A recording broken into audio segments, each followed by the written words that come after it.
modified this session to include our colleagues from the youth stream of IMC, and a great welcome to you. Thank you for joining us. We're talking about your future, so we want to hear your voices. As you'll discover, Dave has your interests very much at heart, and I think you'll find lots of interesting ideas in what he has to say. I first met David Price 23 years ago when we were very young, as you can tell. And that was at a seminar of the International Society for Music Education Commission on Community Music. And it was a most extraordinary time because David's presence in the seminar made us all rethink, challenged us to look at the assumptions we were making, made us revisit a lot of the ideas we had. And he's been doing it ever since. He's had a wonderful journey. He's been a rock band musician.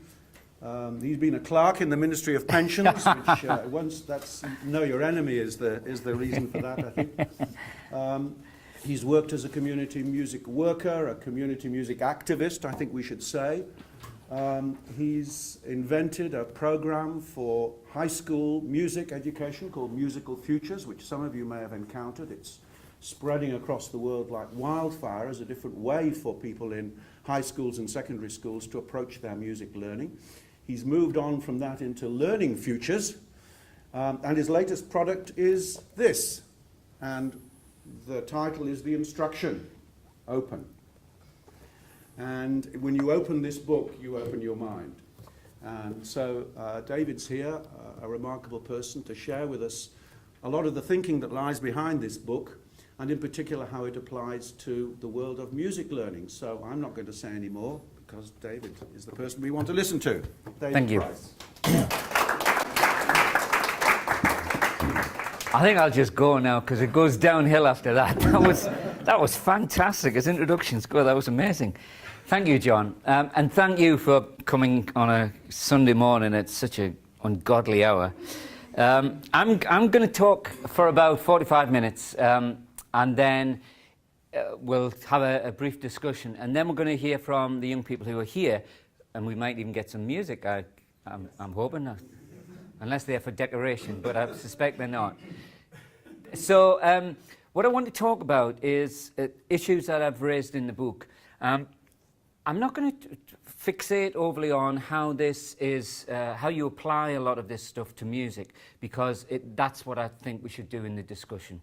So what I am going to talk about, though, are the challenges which are facing educators in any field, in any area, anyone who's interested in learning. And the book is about formal education, but it's primarily about how we learn when we're not in those two places. The world that, well, I think we all, it isn't just a young person's thing, but I should say that most kind of early behind came from the experiences of my two young sons, or not so young, 26 and 24, but what I saw their life and the way that they opened up what was happening socially to me. And I'll talk about a couple of those incidents. So the book, this is the book, that's my Twitter handle, and we've got a website which is engagelearning.co.uk. I didn't know if there was a hashtag for this conference. If there is, nobody's told me. But you could just, if anybody's got a mobile and wants to tweet, just tweet no hashtag. I don't know what you tweet really, but I'd be very happy if you're tweeting throughout this. I don't get perturbed about people using mobile devices. Oh, okay. So I'll just start with, because I think this is probably the most succinct way of trying to describe what's in the book. A friend of mine's just put together a little promotional video, so I'll just start with this, if that's okay with you. Over the past 10 years, there's been a profound shift in the way we communicate and collaborate with each other. We see it in billion-dollar corporations and in the Arab Spring protest movements, in self-help forums in America and among rural farmers in Africa, in global campaign groups like Occupy, and in local community collectives. We're seeing knowledge shift from being something that used to trickle down from expert to novice, but now it's spread through peer-to-peer networks. Knowledge used to be closely guarded, now it's common property. Companies used to disclose knowledge on a need-to-know basis. Now, the smarter ones don't have any secrets. Instead, they practice radical transparency. And the places where we used to acquire knowledge, schools, colleges, or libraries, are facing an uncertain future because learning is now borderless. We learn on forums, through Twitter, Facebook, and meetups, and it doesn't matter if we're face-to-face or on the opposite sides of the world. And it's not just knowledge we're exchanging. The new sharing economy means we now swap, trade, or pool stuff we use, and the stuff we don't, at a scale that was unimaginable a few years ago. In other words, we're realizing that we don't need the organizations that used to do all this for us. The technical name for this is disintermediation. We're cutting out the middlemen in almost everything we do and dealing directly with each other. Going open has crept up on us, so we've not yet seen it for the global social movement that it's become. Going open is restoring our belief in each other, and it's helping us retake more control of our lives, improving our neighborhoods, or challenging foreign dictatorships. It's driven by a set of values and attitudes that make us feel better about each other, allowing us to rediscover trust, generosity, and empathy. But it's not all good news. The open movement has really taken off in the places where we socialize. In the places where we work and study, however, more of us are becoming disengaged. We're switching off because the openness and autonomy that we've come to expect socially is missing in all but the most innovative companies and colleges. Going open is irreversible. Now that we have more control over how we live, we're not likely to hand that power back. So it's not a question of whether our schools and workplaces become open, but when and how we help them do it. So don't worry if that's a lot of information packed into a couple of minutes. We'll start to unpack some of that. The thing I'd like to stress before anything, though, is that although technology is clearly a big influence and it's driving a lot of this, for me, the really interesting part is how it's helping us discover our better selves or rediscover our better selves. So I think there are a number of values which the technology actually helps us to reconnect with, which perhaps 10, 15 years ago we were told we were pretty foolish to adopt those kind of values and attitudes. And the first kind of example of this is a very personal story, and I hope you don't mind me telling this. I started in the book, but it's since not everybody's got the book, it's worth retelling. It was August the 13th, it was a Friday, so Friday the 13th, August 1999, we had in the UK the first and biggest total solar eclipse. I wasn't aware of this when I booked my holiday down in the southwest of England, but that was going to be the best place to see it. So coming back, there was a 56-mile tailback on the motorway, the longest traffic jam we've ever seen on a freeway. And I was somewhere in the middle of that lot having a heart attack. So it was kind of dramatic situation, really. And I had my two sons in the back of the car who were very young at the time. They were probably about 11 and 9. So I didn't know what to do. I couldn't leave them. And I thought, well, I'll just try and get through this the best that I can. 5 hours later, I managed to get them back home, and I went straight to the hospital. Checked myself in, and they said, well, you're not having a heart attack. Instead, you're having something called atrial fibrillation. It's a heart condition where your heart beats rapidly. So, and highly erratically. It's like somebody falling down the stairs with a load of timpani drums in their hand. It kind of feels like that in your chest. But they said, you know, get used to it because you're going to get a lot more of these, and you'll probably have strokes at the end of all that. So that wasn't a cheery prospect. And I thought, I'm going to have to do something about this, but I didn't quite know what. And then something really remarkable happened. In the weeks after this, I was Googling, and I came across this, which is a forum for lone atrial fibrillation, which is the kind of fibrillation that I've got. I should say that when I started, when I got to this point, these episodes that I'd had did start to increase, and I was having them probably one a week. And it looked like I was just heading down that road towards having a stroke. But I found this forum, and it's run by a Canadian guy, but there are people there who have this condition all over the world. And when I discovered it, I realized that what they were doing was sharing all the strategies that they'd had to try to control this heart condition. And there were people on there who were cured of this condition. We set up little study groups, and I discovered that for me, there was a connection with the digestive system, there's all this kind of stuff. And meanwhile, I was seeing doctors, and they were just prescribing drugs, basically. But these people who were on here were saying, well, you need to get to the bottom of it. We set up this study group, we tried various strategies. And to cut a long story short, 13 years later, I probably got this condition as much under control as I'll ever will. I get these episodes maybe twice or 3 times a year when I'm really tired. So there was 2 questions which kind of stuck out to me. The first was, why are these people going onto this forum after they've been cured of this condition? Because the obvious thing to do is to say, get on with your life. Don't spend lots of time on the forum. Of course, the answer was, as I discovered when I started to get on top of the condition, was that when people had found successful ways of dealing with this, they wanted to give back. So they were spending a lot of time because they could see other people joining who were frightened and didn't know what to do, and they wanted to help them. But the other big question was, I used to go to the heart hospital in London, still do once a year, and they kind of say, so how are you doing? And I go, yeah, I'm fine, it seems okay.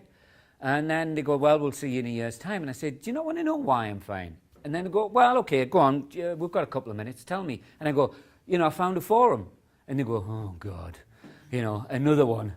And I just find it remarkable that the medical profession is completely unaware of these kinds of forums, or if they are, they're really not very interested in it.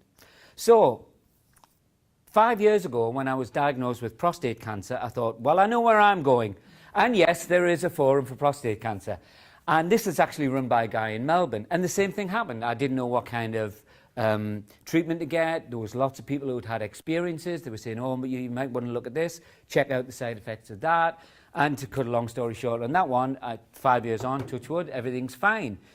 So this was kind of when I started to think there's something going on here in terms of we don't have as much reliance on the institutions. And it isn't just the medical institution.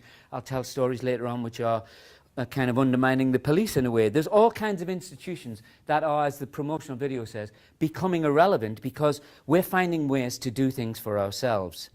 So that was really the kind of start of the book. And when I started writing the book a couple of years ago, it's a bit like when you buy a red car. All you ever see on the roads are other red cars. They were there before, you just didn't see them. So all I saw were instances of organizations being forced to kind of open up. The WikiLeaks thing is a classic example.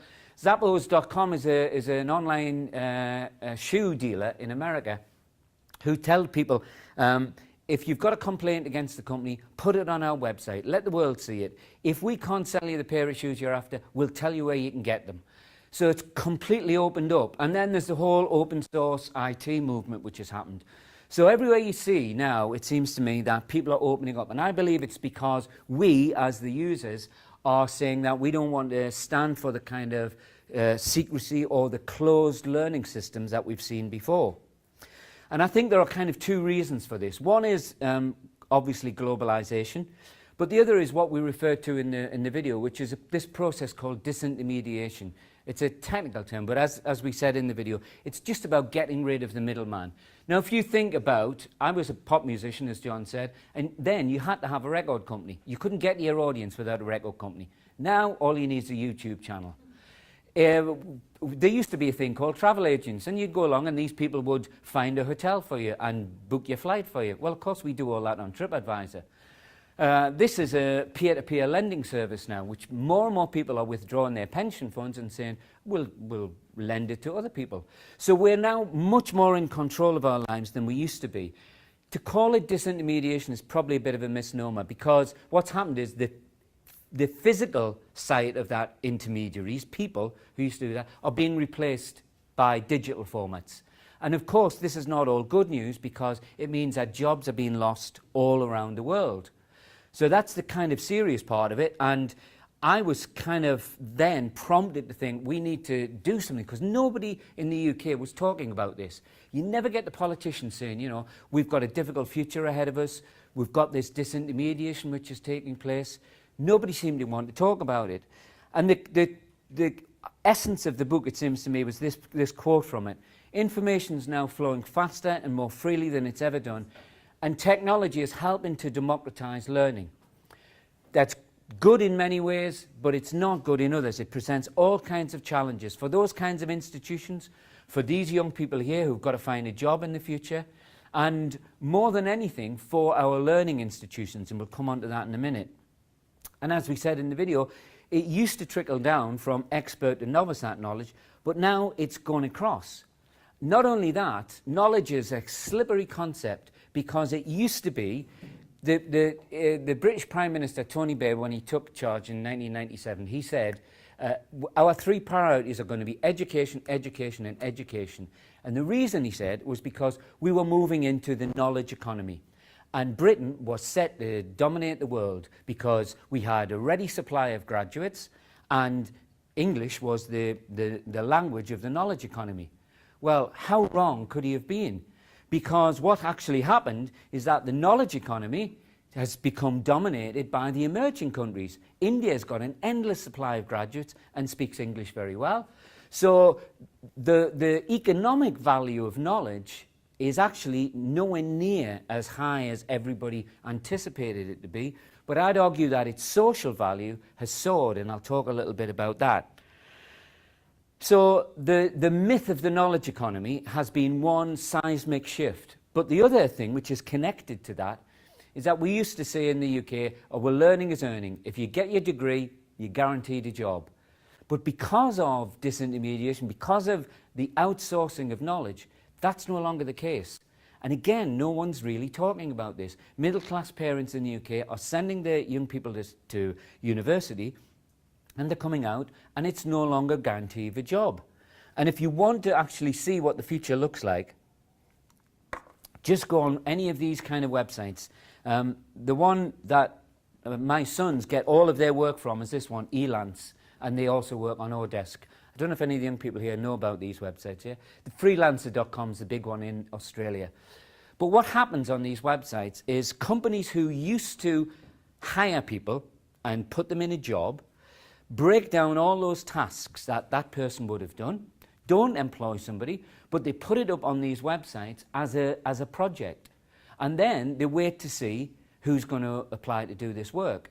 And it's a kind of reverse auction. It's not like an eBay auction where the price goes up.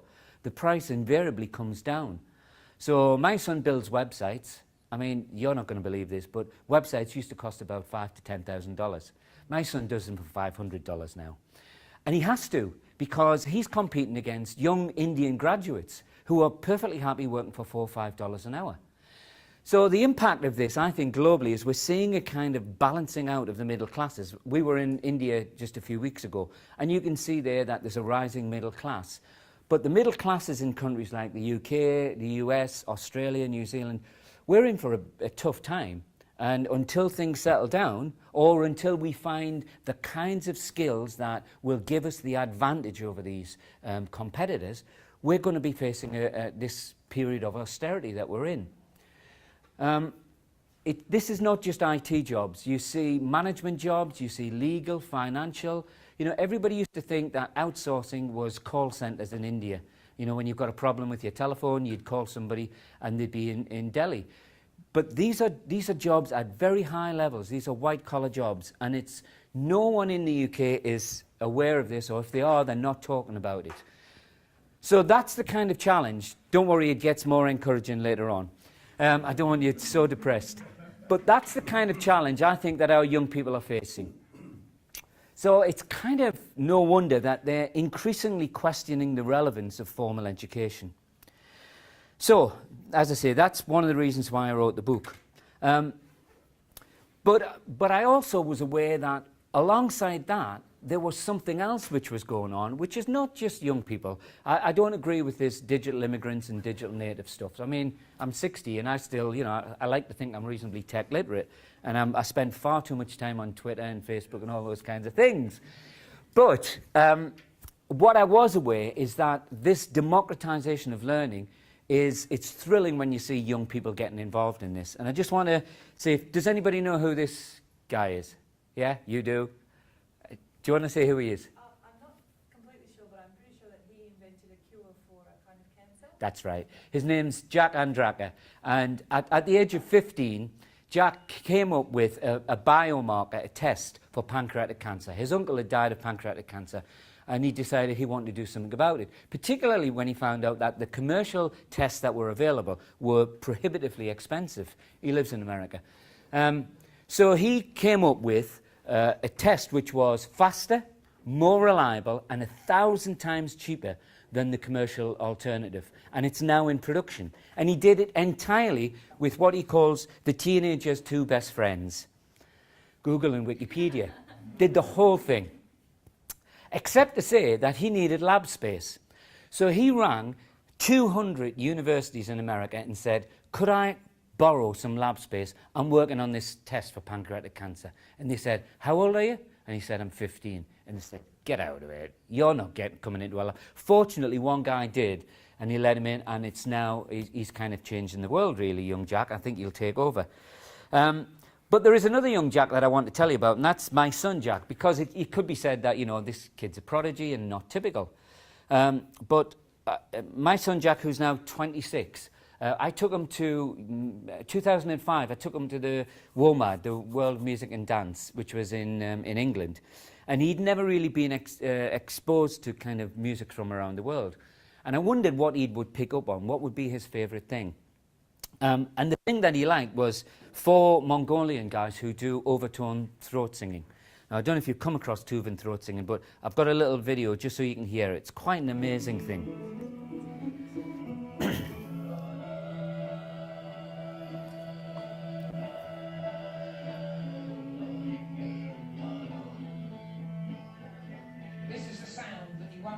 Hardly anywhere else in the world. It's known as throat singing, and what it is, it was developed centuries ago by nomads. They're up in the hills, not much to do but watching the flock, so they start making noises, see how far they go down the valley, and this is the result. The distinctive sound. So you get that overtone on top of the... you had someone in your group yesterday, didn't you? We were improvising with... Yeah. It's just an amazing, spectacular thing to see that the human voice can do that. Anyway, that was the thing that Jack really picked up on. So about 3 weeks later, he came around to see me and he said, hey, Dad, listen to this. And he went, and started doing it. And I just said, well, how can this happen? You know, we all know it takes 15 years. You've got to herd yak, live on goat's cheese. And here he was doing it. And so I said, so how did you manage to do this? And he said, oh, about 10 years ago, some English guy went out there and did the 10 years living, and then he put it out on a series of modules online. So a process that would take 15 years was now down to 3 weeks. This was the moment when I thought, there's something really powerful happening here.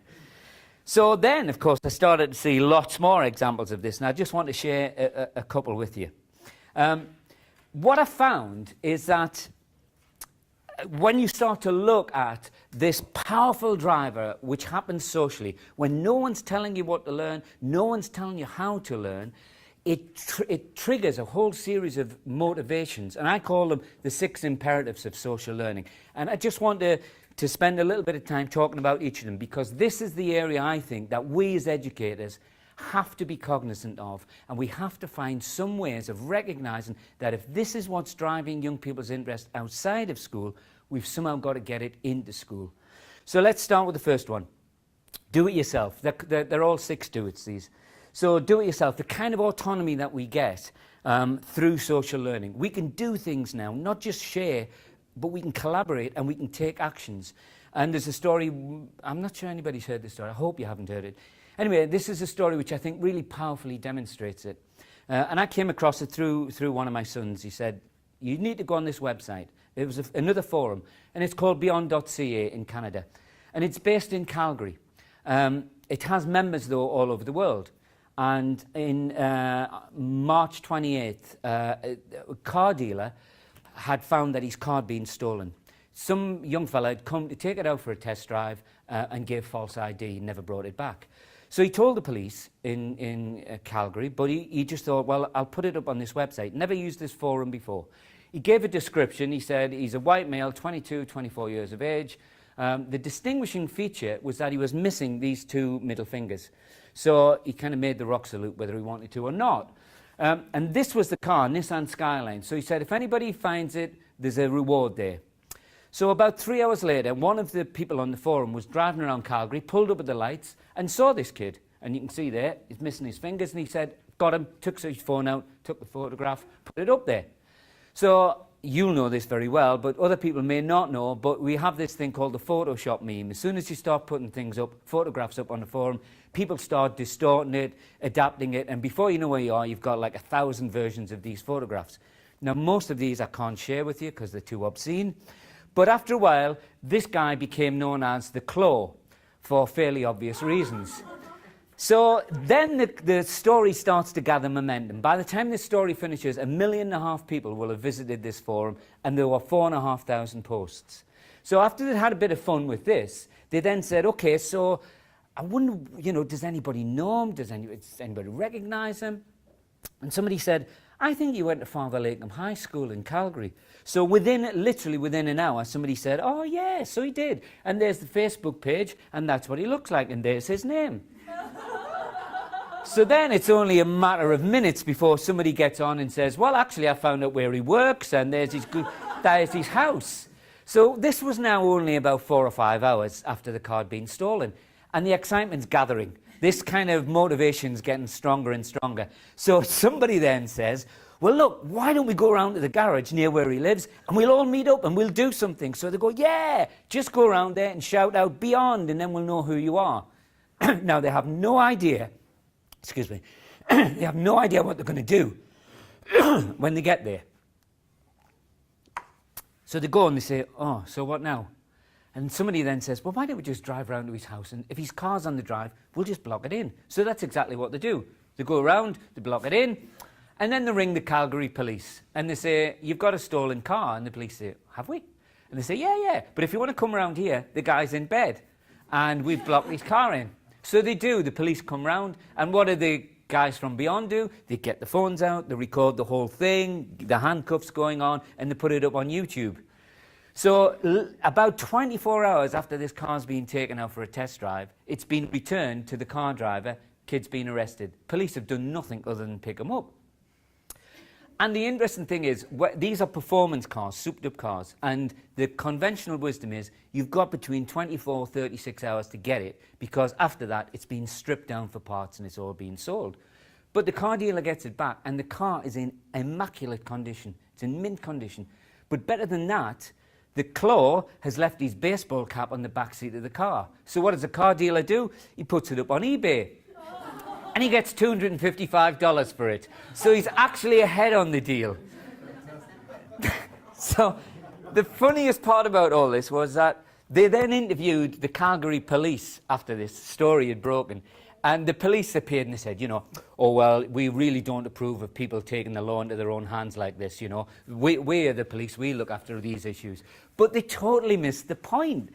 The point is that we do this stuff now because we can. And this is just one of hundreds of examples that I could have chosen for you. Now, there is a really interesting codicil to this story. I'd got this story and I was talking at a conference a short while afterwards. So I was telling this story, and then about a week afterwards, the guy who moderates this forum sent me an email and said, I think you might like to go back on the forum. I said, really? He said, yeah, there's something that you find quite interesting. So I went on, and there's this. This film has found its way onto YouTube, and somebody says, there's this English guy talking about our forum and the Claw story. So then the whole thing starts all over again. They go, well, who is he? I wonder where he's from. And the story starts to gather momentum, and then within a few minutes, somebody goes, I found him.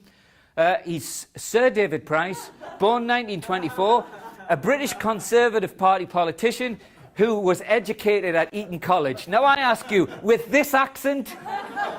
So Wikipedia isn't always the font of all wisdom. So I said to my son, what's the protocol here? What do I do? And he said, just lurk. Don't go on there, just lurk and watch. And sure enough, after a few minutes, somebody goes on the website and says, well, he looks pretty good for 86. But this is just one example out of many about that powerful motivation that you've got through social learning. So do it yourself is really important. So the next one is, the point I want to make about that is that if we are gaining so much more control over our lives socially and can do all of these things, why aren't we gaining more control over our own learning? Second one, do it now. The sense of immediacy which comes with this stuff is really attractive. It's what provides some of the incentive. There are surfers in Hawaii. There's a guy called John Seeley Brown studied them. And there's now Maui in Hawaii has 5 world champion surfers at this kind of stunt surfing, you know, the gymnastic stuff. And they've become world champions because every day they go out and they film their moves. They also look at skateboarders, what they call associated disciplines, and they share all these videos, and then they practice it, and then they try variations on it. And John Seeley Brown says that when a new move appears in the surfing community, which is a fantastic learning environment, the surfing community, but he says when a new move appears, it's spread around the world within 36 hours. There is that immediacy, which is really powerful in terms of social learning. Third, do it with friends. Some of you will have come across this rise in these MOOCs, the massive online open courses. Now, everybody thinks that people take these courses in the isolation of their own bedroom, but it's not true. People want to get together in groups and study, because we all know study groups are one of the most powerful learning mechanisms there is. So there's this group here in Beijing who get together now in a coffee shop every Friday, and they share notes, and they're all on the same program. So the idea that the internet was going to make us isolated, solitary creatures, it's not entirely true. Now, I say entirely because there is a concern about how we kind of communicate digitally rather than face-to-face. But there's a website called meetup.com which allows people to do face-to-face meetings. And this hosts 50,000 meetings around the world every week. And I thought I'd just have a bit of fun with it, and I tested it, and I thought, I wonder what kind of interest groups are being catered for. So I typed in drunken philosophers. I thought there'll not be anybody there. Sure enough, there's a whole stream of drunken philosopher groups who come up. People who go into pubs, get drunk, and talk about philosophy. Including there's one in Singapore in Raffles Hotel, which I'd love to go to that one. And that must be a wild affair. But that sense of collegiality is really powerful, and that's what social learning can help provide. And then there's this sense of generosity that I talked about on the forum in the first story. But John mentioned the Musical Futures programme, and we've just seen the most remarkable thing happen in the past 12 months. The programme's been running for about 11 years, and we set up a pilot, and this experience has changed now the way that we do our work. We set up this pilot, and we did it the typical way. We said, we'll do it in the UK, we'll have face-to-face training with teachers, and then we'll create some resources and scale it up. So, put out the call. 150 schools applied to be part of this. We only had 15 places. And they were sending us these videos, these heartbreaking videos where young people were saying, oh, we've got this cupboard full of technology and we don't know what to do with it. Can somebody come and help us? And we thought, we cannot leave these people alone. So we thought, I know, we'll do a co-pilot alongside it, which will just be run digitally. So we filmed all the training sessions. And we put out the call and said, who wants to be part of it? We had 200 schools within 2 days from all around the world, because this was being delivered through social media. So you didn't physically have to be there. 200 schools. And what happened was amazing. Those schools didn't wait for us, the leaders of the program, to provide the training materials. They just started talking to one another. And they were saying, well, what do you do with your kids? And they're going to do this thing called beatboxing. What do your kids do? We had this teacher in Niagara Falls say, I've got some kids who do beatboxing, here's what they do, and she put up the film. We created this sharing wall. We had Twitter conversations. We hadn't even started on the official pilot, and the unofficial pilot, they were sharing and doing all kinds of things. And they did it because they wanted to help one another. And the best thing was, these teachers then said, well, this was the lesson I did today, and it was crap. It was really terrible. So they were sharing the bad stuff as well as the good stuff. And then other people were going, well, maybe if you did this, and then you could do that. And so this has now grown. We now have thousands of people who take part in this Twitter conversation every Wednesday evening. And it combines a lot of these motivations. It's immediate, you know, they're doing it for themselves. And it's made us now think this is not how we scale up new practice. We don't do a little tiny enclosed kind of experiment. We just put it out there. You know, Google talk about failing fast and iterating. And this is how the world's now changing, I think. So, fifth one, do it for fun. There's a guy called Seymour Papert talks about what he calls hard fun. Teachers generally think that fun's a bad thing to have. I spoke to one guy who was high up in the English inspection system, and he said, you know, parents think that learning should be like a cold shower. If it's not hurting, it's not doing you any good. But actually, Seymour Papert talks about the way that young people, they want fun, but they want a challenge. And anybody who's looked at somebody on level 3 of, a video game who spends the next 12 hours trying to get beyond, don't tell me that young people have got short attention spans. They just need the right kind of challenge. And so we've got to find ways to incorporate that sense of playfulness which goes on in the social space into the kind of formal space. And the example I came across was a thing called Fold It, which started off, I think it's run by the University of Washington. And it's essentially a bunch of scientists who use computer modeling, and they've turned it into a kind of gaming system, serious games, and I'm no scientist, but it's to replicate the way that amino acids fold in on themselves and create proteins. And this is a really important key to understanding things like Alzheimer's, cancer, and heart disease. So they do it through people using computer modeling. And although it's fun for the people taking part, it's also extremely powerful. There is a group in Texas that put these challenges up once a week. And there was a group in Texas had solved the amino acid protein folding thing in a bunch of monkeys that had HIV. It had taken scientists 15 years, and they still hadn't found out what these amino acids looked like. And this bunch of people, just doing it a couple of hours every night, cracked it into 10 days. So it's fun, but it's also got a serious motive as well. And then finally, do it for the world to see. This is the one that educators have the hardest job of all, partly because they're concerned about social, safeguarding and all those kinds of things. But they take the wrong kind of view, it seems to me.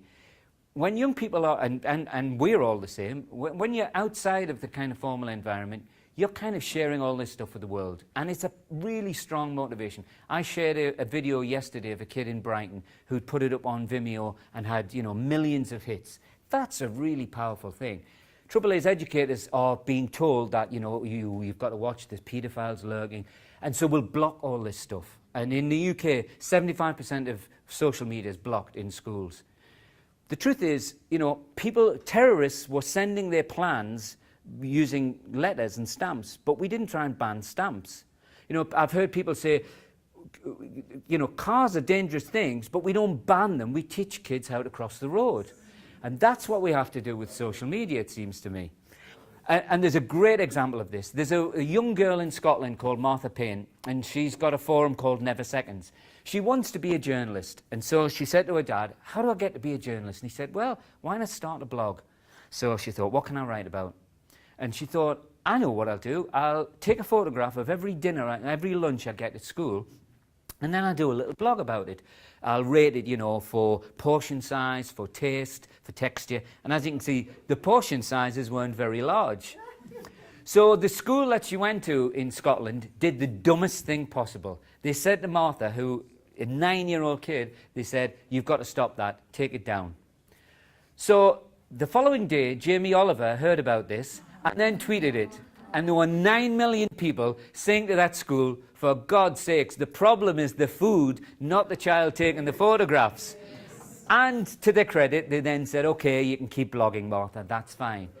And this thing went viral within a couple of months, to the point where she was having so many people visit that she compiled all the blogs into a book, which now feeds 25 kids in Malawi a lunch every day. So this one combines a lot of that doing to others, the generosity, the immediacy.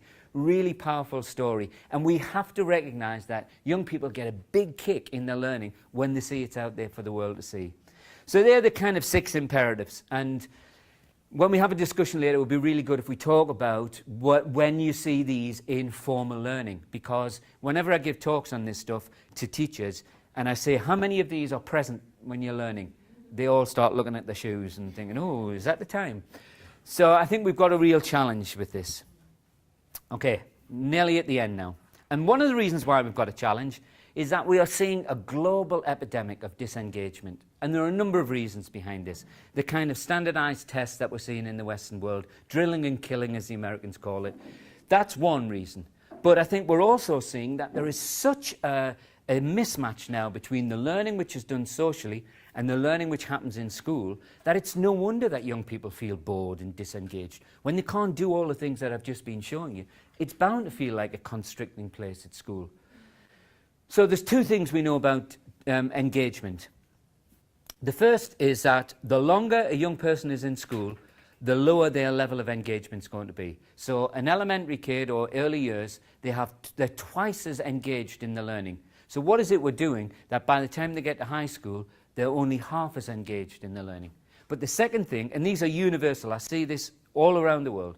The second thing that we see is that disengagement disproportionately affects kids from lower socioeconomic backgrounds. So a kid from a poor community is more likely to be disengaged. So we've got this huge, what in the UK we call it social inequality gap, which is getting wider and wider. And the irony, it seems to me, is that, let's just show you. People used to say, what does a disengaged kid look like? And now we know, because some scientists in America strapped some electrodes to some young people for a week and just followed them around. And this is their brain activity for a week. What we see is when they're doing the homework, there's quite a lot of brain activity.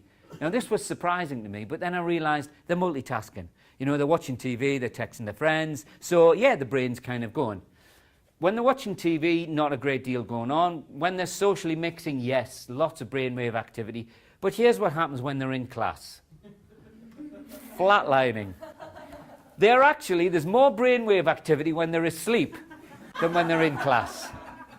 So now we know what disengagement looks like.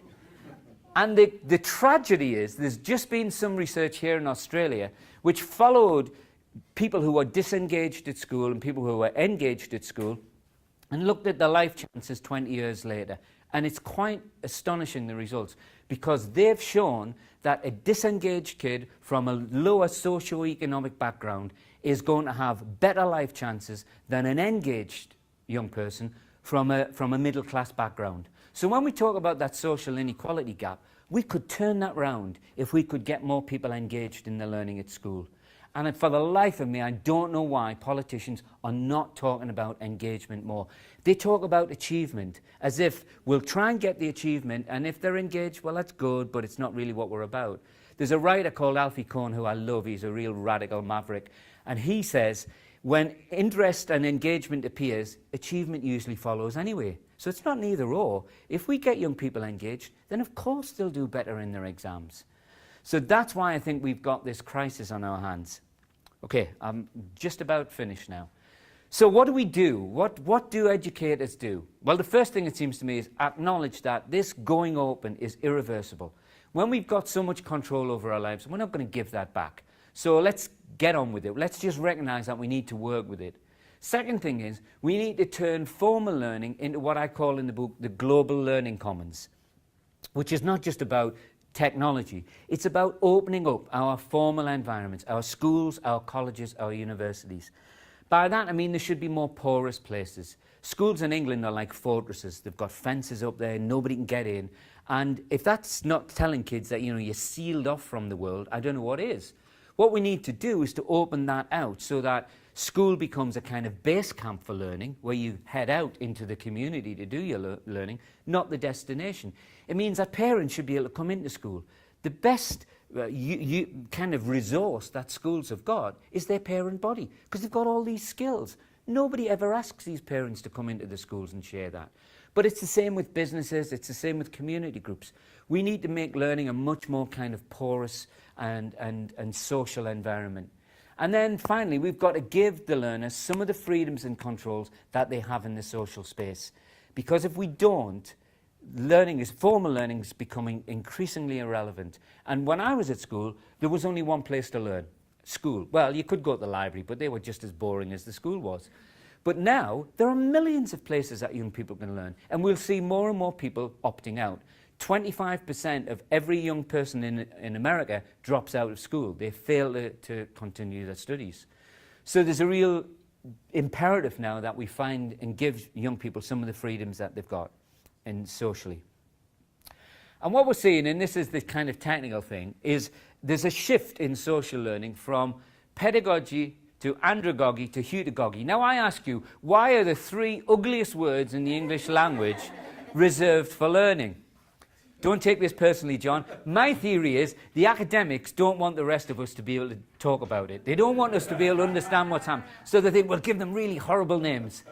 But really what we're moving from is the tutor-led to self-directed to self-determined learning, because that's what happens in the social space, and we've got to see that more and more happening in schools. John Dewey, one of my education heroes, said schools should teach anything that young people are interested in learning. But there's only a handful of schools around the world who actually do that. So that's kind of in a nutshell. I think what we're seeing is that knowledge is moving now from this kind of finite resource. We used to think of knowledge as like an apple. If I take a bite out of the apple, you can't have that part of the apple. So there's only so much of that knowledge to go around. So people used to guard copyright. They used to talk about intellectual property as though it was a physical thing. But we're seeing now the analogies moving from the apple to the candle, whereby if I light a candle in your candle, I don't lose the light from my candle. You just gain another light on your candle. And similarly, the more candles you light, you're not losing any of the light. And this was Thomas Jefferson who said that what we're seeing is that knowledge and ideas should spread freely from one to another around the globe for the moral and mutual instruction of man. And that's really what I was trying to say in the book. I find this opening of knowledge and learning tremendously exciting, because perhaps for the first time, a kid in rural India could have the same life chances as a kid in middle-class California. And I think that's great. So thanks for listening.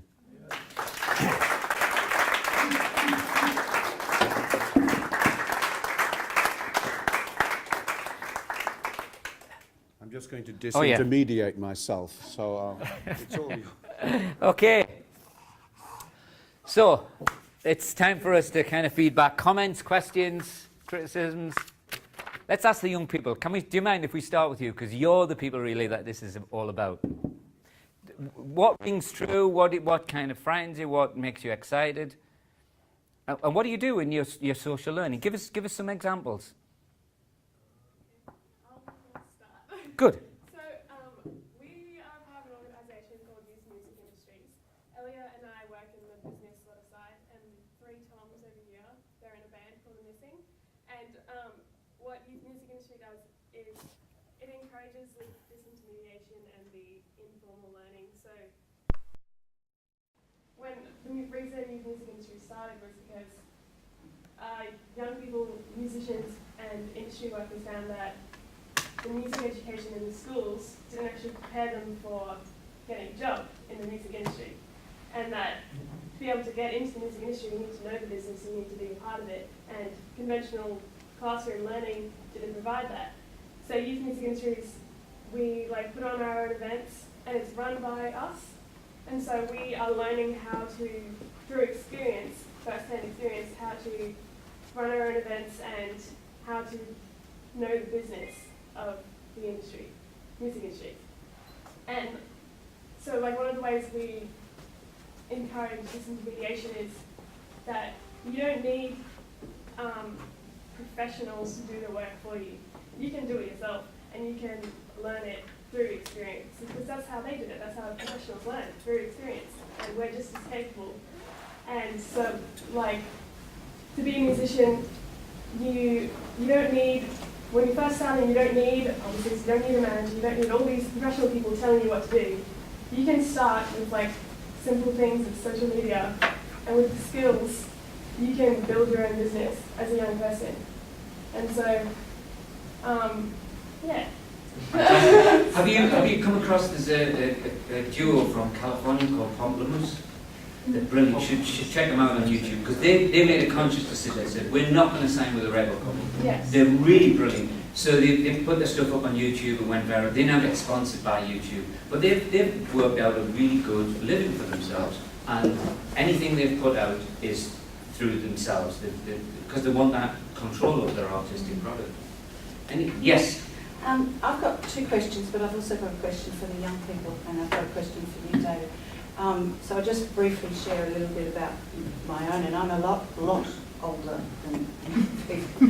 So because I wanted to get my own business as an independent practitioner, I teach singing, and I didn't know how to actually get that business going.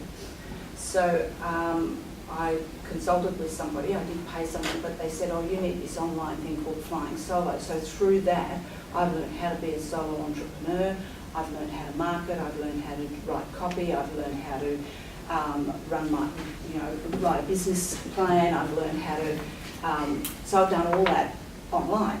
So what I wanted to ask the young people was, in running your own business, how have you learned about marketing, copy, writing for, getting a website going, getting a business plan going, getting your financial things in line? Have you learned all that online as well?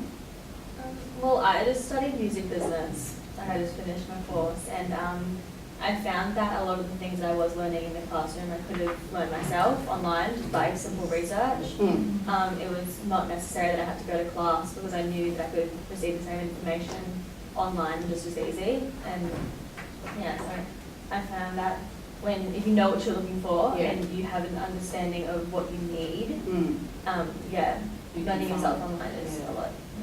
David, my question to you was, could you tell us a little bit about the institute in Liverpool that you put together with Circle, and what that does, how some of the things that you're talking about are manifest in that institute? Truthfully, I couldn't, because it's been about 10 years since I was there. But I can tell you, why we set it up, which was, it seemed to me, just like you said, that young people weren't being prepared for the needs of the entertainment industry. It wasn't just music, it was drama.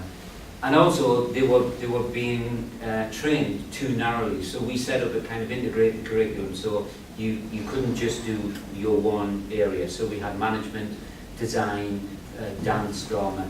I understand since I've left that they've now been separated back out again, which I think is a real shame, because I do think you need to have the widest possible portfolio now, because of things like e-learns, the way in which all you guys here, you're going to have to get out there and pitch for yourselves. You probably won't have a job.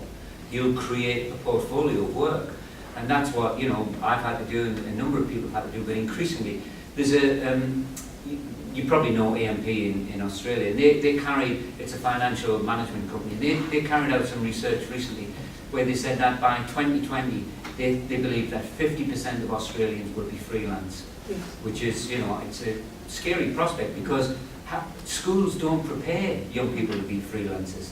If you get any kind of careers advice, usually it's about a job. Yes. Yeah. And that's, I think, the real challenge. That we should be. There's a guy called Yang Zhao who writes about the need for enterprise education, because he's recognised that that's the kind of direction that we need to be moving in. Yeah, another interesting point about how creating our own jobs. What we do, like with the music industry, is that since underage gigs for underage musicians to get work and get paid, it's very difficult because all the clubs and all the bars and stuff, it's all 18 plus. And so where we got jobs for young musicians is that we created our own youth music festivals and our own gigs. So if it wasn't there, we made it ourselves, and we can rely on finding jobs. Yep. So yeah, I think that's a common thread. And John mentioned that project Musical Features. In that one, we used to go along to the local clubs and say, Sunday afternoon, you do nothing, it's empty. Why don't we put it out at underage and there'll be no alcohol served? And they said, well, nobody will come. First time there was, I think, 500 people turned out. And they suddenly thought, oh, this is good. So it now happens every week. Other comments? I mean, I'd be really interested in what you've learned, because that Jack Andraka who we shared with, he was asked, what else he learned other than science, and he just learned a ton of stuff through, either with friends or online. So what kind of skills do you think you've learned outside of school? I don't know. I guess just interacting with people, real people, other than just teachers and stuff. Yeah. You get to know the real world more. And is that because you don't do that in school? You're not kind of out there? It's, I guess school's more theoretical based than anything. Yeah. And then, I don't know, I guess you have to teach yourself how to put that into practice. Yeah. I think a lot of it also comes down to networking. Like, you need to get yourself out there, and school doesn't really do that for you, as Tom was saying. It kind of acts as a barrier, as you were saying before, between you and the rest of the world. And then once you actually get yourself out there and you start networking, you start talking to people, you start making connections, you start to grow as like in your industry. But shouldn't you do that anyway? Sorry, I'm a secondary school teacher. I'm also an early childhood music specialist, and which I've been doing for 15 years. I've got a degree in geography and English and psychology. And the first thing I wanted to say was, when you said about, school makes it hurt as much as it can, I know it's generalisation, but I just wanted to say as a light-hearted thing that one of my rules in my music room, like the under-8s, is if it hurts, stops. Yeah. I just thought that was the first thing I wanted to say. But I mean, school does provide some things for some people, and it's marvellous that you guys are doing what you're doing. I don't think, schools don't provide what you need at the moment, obviously. But, you still have to, whether you finish school and gone to university and I had 5 years in between school and university, I still had to go and sell myself, I still had to, I just feel that could we just acknowledge that schools do some things. I mean, I wasn't always in school, I wasn't always in school. I learned things. I'm also a vocalist, a classically trained singer. And, I had to go in musicals out of school. I had to, without parents, with a grandmother, I had to do it for myself. So I think what you're doing is absolutely wonderful. I've got a 23-year-old son that goes to all those bars in the city with his mates who are in a band, so I really admire what you're doing. But schools do have a place in music education. I know that's not what, I know you're saying, not saying it doesn't, but I just would like some acknowledgement for that, because I know with my kids under 8, and I talk too much, don't worry, with my kids under 8, not only do I teach them music, but all of them know how to sing by the time they finish with me in grade 3, like properly. We do all the safe stuff, we do all the resilient stuff, we do all the coping stuff. I mean, I've got kids, I live in Western Queensland, I've got Aboriginal kids, I've got Chinese kids, I've got, up and downers and inside outers and ones, all sorts of things, And I just try and make that music a safe place so that when my idea is so that when, this sounds really bad, but my original idea is so that when they're out on a property and in the bottom of a ditch and the car's broken down and the parents, it's a drought and they haven't got any money and they've got the shotgun in the back and they've got the dozen stubbies there, instead of lying there and putting a bullet to their brain, they're looking at the stars and remembering when they were little singing Twinkle, Twinkle, Little Star. So that, And I've got a huge amount of sympathy. I'm working in schools all the time, and I think they've got massive challenges, the world is so much more complicated now than it used to be. And so I think they need to be helped to negotiate that and to restructure themselves. Actually, before you were about to say that, I was just going to say, for myself, I lived in the country and there was actually no music program, and I've always wanted to be a singer. The Japanese teacher and karate teacher, he just taught us recorder, and he only knew the notes on the piano. He's like, okay, and he just looked up on the line in class. So that's that note. So I travelled 2 hours to go to a singing lesson. I paid a lot of money, and the only reason that I got to where I am now is from my mother, and the teachers that do care, the teachers that want to bring that kind of, outside into. And so there's so many teachers that are like that. Absolutely. But there are a lot of closed-minded, and I think what this is all about is bringing that openness into schools. It's not dissing schools, it's just bringing it in, giving them that idea. And for me, university has been a crash course. I didn't feel I learned how to study in school, more like how to play and, chat to everyone. So I came to uni in the first year and I just went, okay, so I've got to do that. And I just, kind of freak out for my first year. But having the support of my other colleagues and teachers who were open-minded and really fresh and kind of wanted to bring some fun to the class have done that. But I think there could be more of that open technology. Yeah. I come from a regional area, and I think sometimes that gives you more freedom, because I know in my little patch of the world, we have this dynamic little community, and we see it as a circle, not as something to defend. Like, I think a lot of schools in the city, because I worked in the city too, they're like, we did this, these are our kids, whereas I see the kids at the centre and what are the skills they're getting. So we've got a folk festival that they plug into. When we're at a jazz festival, we've got our local council, the Push, Freezer, Redfest. They have all these fantastic opportunities and they're allowed to do it. And we're not threatened by it. My colleague and I are in and out of each other's classes. We run musical features at our school. Right. Kids love it.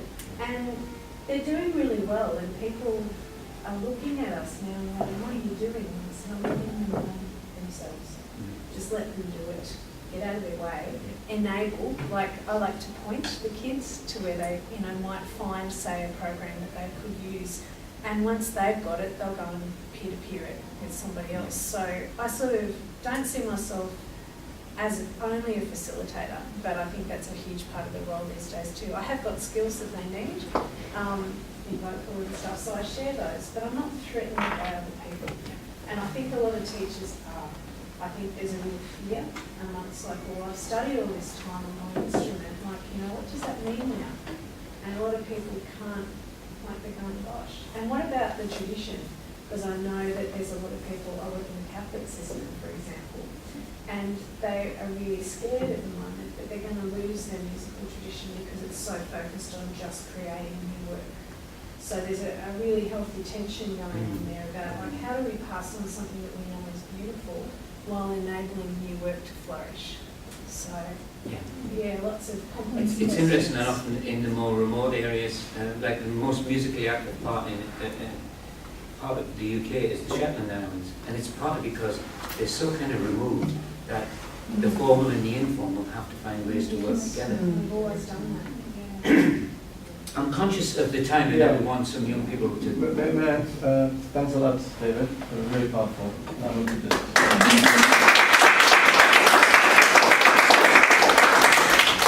My name is Eugene Skeef, and I was born in South Africa, but I live in London. No, I've been there for many years, and David and I know each other, for many years, and our energies overlap and crisscross and cross-pollinate, so it's an honor to be in his space. With just a little time that's left, I'd like to make a proposal that's in honor of both David's fantastic presentation, but also the contributions and my lovely sister there. What's her name, sorry? Oh, Lindy. Lindy, and your comment, very powerful, I feel it. May I suggest, because I'd like to give the stage to the young people, and this setup is reminiscent of an environment that I'm liking to be away from. So I ask you all, very calmly, but very swiftly, but not too much noise, to come. Let's just see how many chairs we can just put here to create a lopsided circle. In my culture, circles are very important. The Zulu means the people of the heavens, and our architecture mirrors the cosmos. So I'm a product of that. And in a circle, like a circular clock, there are no corners to hide little naughty spirits or things. Everything is, every locus on the circumference is equal in relation to the nucleus. So it's that kind of environment. I have an idea, a very simple idea. I saw you guys with papers, were they? Could you fetch them, please? Very quickly. One guy just fetch all the papers. If you, where's yours? Oh, you got a chair? We're improvising. What happened was this, we're meant to be having a separate session that focuses on young people and how they interact with, music in their world and what music means to them, and urban music and very much the world that David was talking about, and how they use social media and what have you. But something just emerged, some magic emerged during David's presentation, and does any of you beatbox? No, you don't have to. No. Does anyone beatbox? No. Okay. So, where's the thing that came out? Oh, should we restart? Yes. Restart. No. Yeah. No, restart. No. Okay. All right. No. Just relax. Yeah. Okay. And. You No, please. No, you know why? All right. Just give us a few seconds. So this what's happening here is like the fire, you know, we have a fire in the middle and you feel the heat, and he's feeling the heat now, and there's nothing wrong with that. It's, you know, very much part of it, right? So let's just jam a beat and we'll get everybody involved, right? So this doesn't just belong to you, it's everyone's. Hold it there. What tempo are you feeling? What tempo are you feeling? Yes. Yes?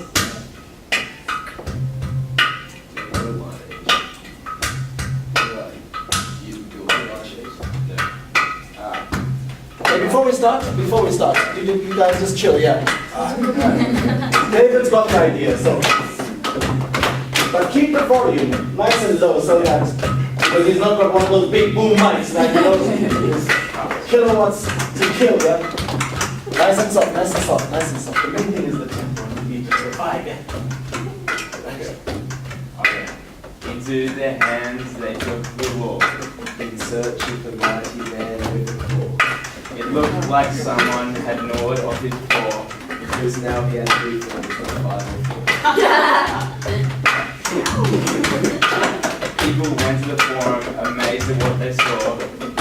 They thought it was amazing and wanted more. They served through the net to the very core, witness the everlasting war. Now we know it's the internet. It's in your hands, it's yours. So when you're driving down the street and you're feeling pretty fine, you think that you can do what you want all the time. But I'm telling you now, you better lock your doors, because out of the shadows will come a man with the claw.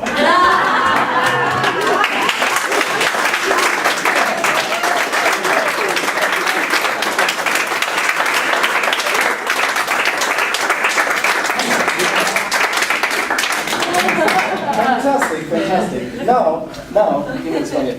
Now, because everybody, it's very clear that everybody loved that, yeah? And they're part of it. Now to engage, you know, the so-called audience in this culture where we don't have the distinction between perform and audience. Yeah, we are one thing, right? So before I invite you to just make your personal statements to the group in the context, you know, of what you came here for. Let's just carry on improvising a bit. So now, I want you, which one is Tom?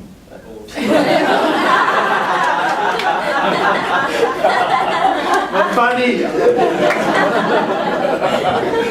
Okay, Tom 1, yeah. I want you, I'm picking you up, right?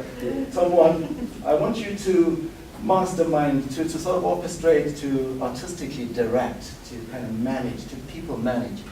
So I want you to get from this group, yeah? Pass me a piece of paper, and there's a pen here. Can you give me one of the pages there? Let them give us, we're going to do that once more. Now this time with more conviction.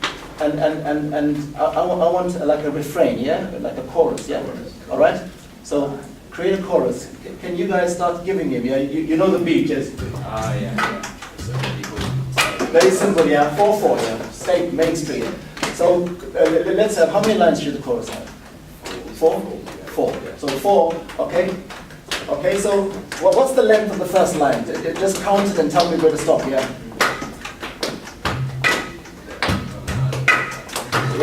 Is there, yeah?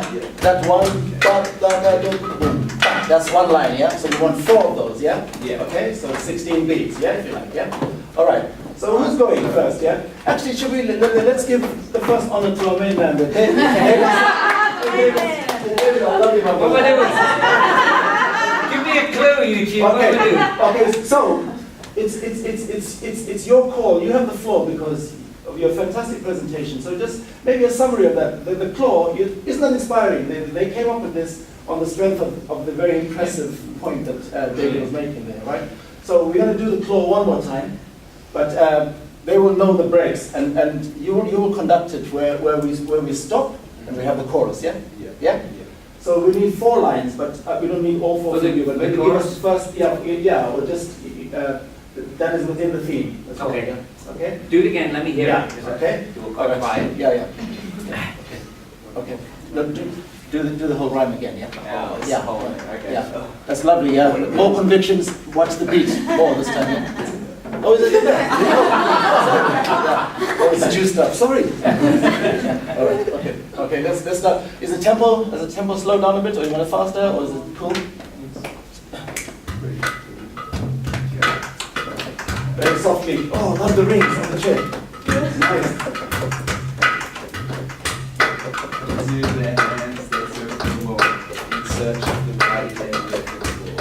It look like someone had more of before, because now we have 3 years of fire. Even once before, amazing what they saw, they thought it was amazing what they were before. They surfed through the net, to the very core, through the sin that everlasting ritual war. That you know it is there, and it's in your hands, it is yours.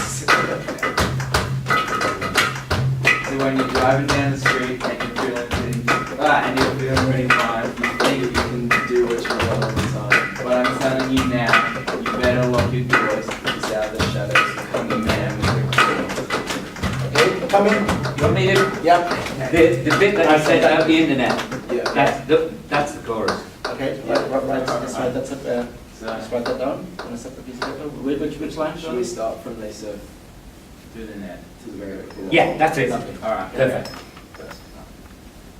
So you'll give it. Surf through the net to the very core. What's the bit after that? Everlasting digital. Just say that loud, the whole thing. They surfed through the net to the very core, witnessing the everlasting digital war. So that's the line we all learn. Let's just go. They surfed through the net to the very core. One more time. They surf through the net to the very core. Lovely. So the beat is, they surfed through the net to the very core. Once again. And They surf through the net to the very core. lovely. And what's the rest of the line? Witnessing the everlasting digital war. Witnessing the everlasting digital war. One more time. Witnessing the everlasting digital war. 2 of them together. They search 2, 3, and 4. They search through the net to the very core. Witnessing the everlasting digital war. Lovely. You coming with some chords, my brother? Yeah. Okay. Oh, Lovely. yeah. Fantastic, man. Fantastic. CGA,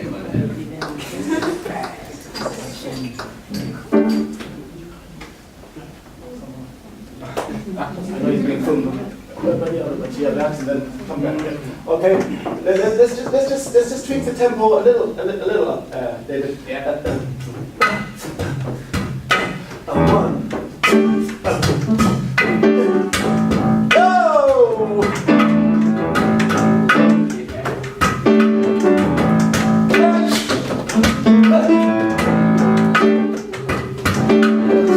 They surf 2 and 3. They surf. They surf through the net to the very core. Witnessing the everlasting digital war. One more time. Surf through the net to the very core.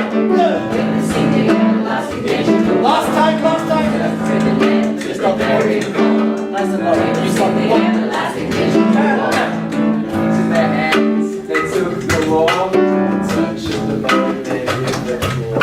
They look like someone, and you're not because now we have Keep going. People went to the forum, amazed at what they saw, and thought it was amazing, and they wanted to surf through the 2 and 3 and 4. Surf through the net to the very core. Witnessing the everlasting digital war. Surf through the net to the very core. Witnessing the everlasting digital war.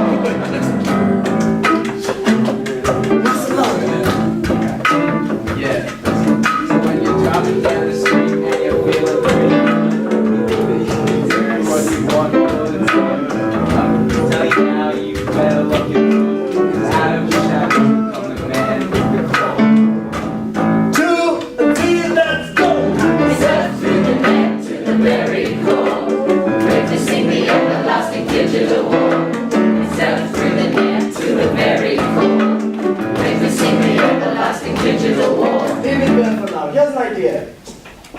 heard John crooning there, and David's playing some nice funky chords. Nice one, David. I didn't know that he was heavy as that one.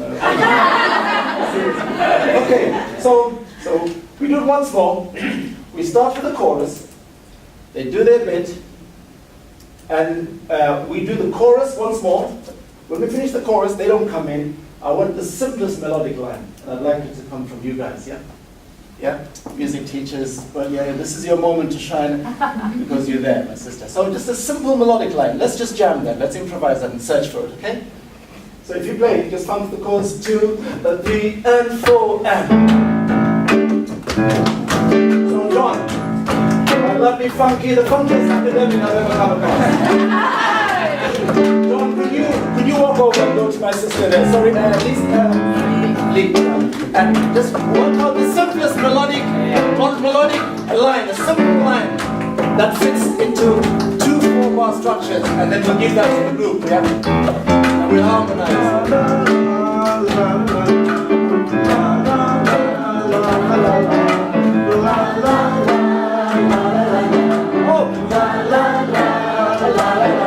Okay, now I wanted to have like a chorus response, so that's the first part. La la la la la la, and then have a B section. B section of it. Fantastic. Okay. La la la la la la la la la la la, and then la la la la la la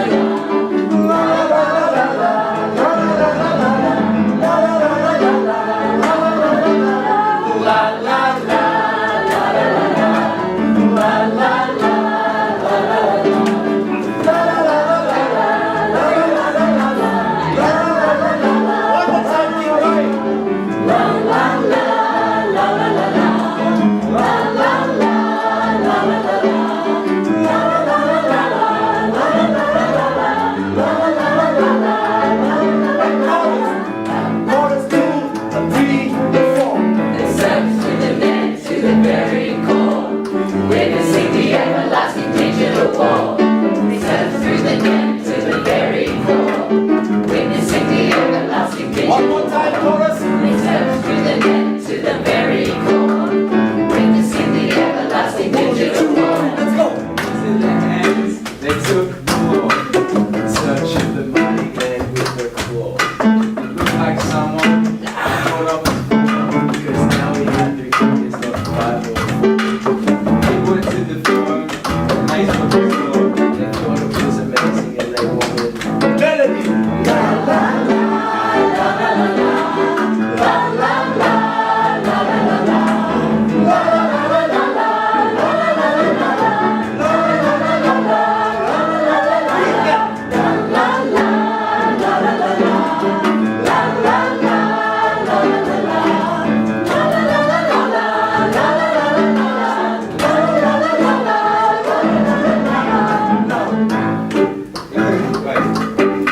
Driving down the street and you're feeling pretty fun. You can do whatever you want all the time. But I'm telling you now, you better lock your doors, 'cause out of the shadows will come the man with the door.